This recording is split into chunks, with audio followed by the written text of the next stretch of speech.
घरों में कंजक पूजन, मंदिरों में मां दुर्गा के दर्शन। घरों से कंजकों के शोर की सुनाई दे रही थी आवाजें। फिजा में बिखर रही थी हलवे की खुशबू। व्रत संपूर्ण करने वाले भक्तों ने मंदिरों में अमन शांति की प्रार्थना, लिया आशीर्वाद। रविवार की सुबह समय करीब 4 बजे फिरोजपुर शहर व छावनी के अधिकांश घरों में बर्तनों की आवाज सुनाई देने लगी।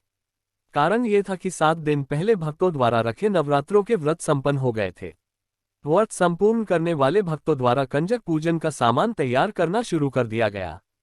घर घर की रसोई से निकलने वाली हलवे की खुशबू फिजा में बिखर रही थी।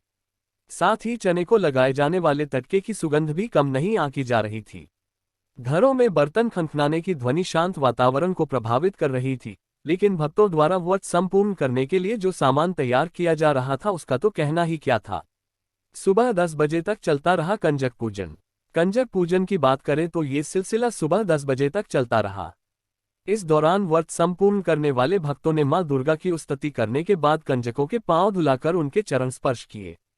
इसके बाद कंजकों को भेंट के रूप में हलवा पूरी, चने व फल के अलावा नकदी दी और कामना की कि आने वाले नवरात्रों में उनकी तरफ से फिर से महामाई की ज्योति जलाकर पूजन किया जा सके।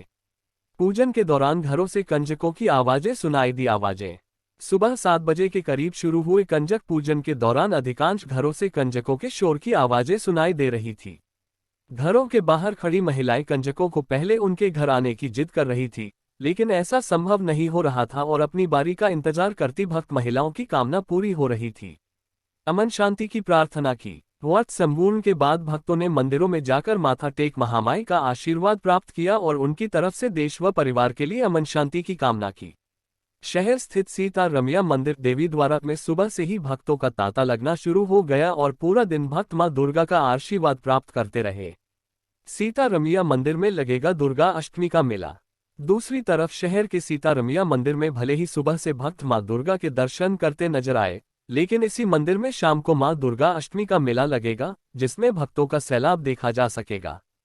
फिरोजपुर से दर्शन सिंह की रिपोर्ट।